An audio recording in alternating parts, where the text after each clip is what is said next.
আসসালামু আলাইকুম। আমার এক বন্ধু প্রবাদে বলে, রঙে রংপুর সগে সৈয়দপুর আর সাতুয়া পড়া হলে দিনাজপুর। আসলে এটি আমার প্রবাদ না, এটি তারাই বলে।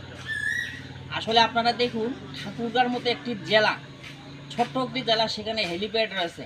কিন্তু আমাদের দিনাজপুর এমন একটি জেলা, একটি ঐতিহ্য পুরাতন একটি জেলা, কিন্তু এই জেলায় নেই কোনো হেলিকপ্টার বা নেই কোনো বিমানবন্দর, নেই কোনো 1000 বা 500 লোক যে কোথাও কর্মসংস্থানে কাজ করবে এই ধরনের কোনো ব্যবস্থা নাই। এবং আমাদের পর্যাপ্ত জায়গা রয়েছে যে হেলিকপ্টার দেওয়ার জন্য, হেলিপ্যাড দেওয়ার জন্য। অথচ আমাদের পাশে একটি জেলা দেখেন, যে নীলফামারী, তারা একটি ছোট্ট জেলা এবং তার একটি ছোট্ট থানা, সেটি হচ্ছে সৈয়দপুর। সেখানে একটি বিমানবন্দর রয়েছে। অথচ আমরা দিনাজপুরবাসী, একটি পুরাতন জেলা আমাদের, যে এখানে রাজবাড়ি রয়েছে এবং আগের যুগের রাজারা এখানে বসবাস করত। অথচ আমাদের এই জেলাতে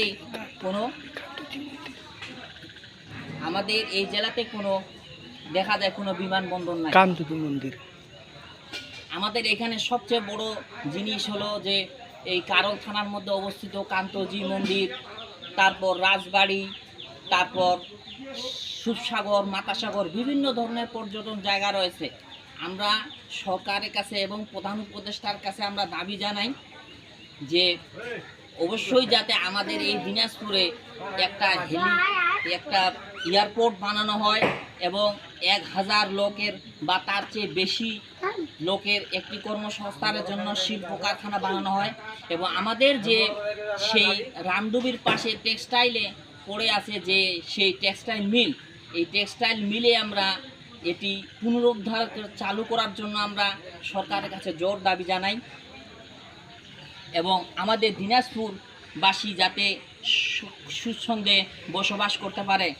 এবং আমরা এই ভিডিওটা সকলে আপডেট করে দিবেন, সকলে শেয়ার, লাইক, কমেন্ট, শেয়ার করে দিবেন, যাতে এটি সর্বোচ্চ পর্যায়ে যায় এবং এটি প্রধান উপদেষ্টা বরাবর যাতে যায়, যে আমাদের দিনাজপুরে যাতে আমাদের যে দুইটি দাবি, একটি হচ্ছে এখানে একটি এয়ারপোর্ট বানানো এবং দ্বিতীয়টি হচ্ছে যে আমাদের দিনাজপুরে একটি বড় কলকারখানা বানানো এবং আমাদের যে টেক্সটাইল মিলটা যেটি পড়ে আছে এটি আবার পুনরায় চালু করার জন্য।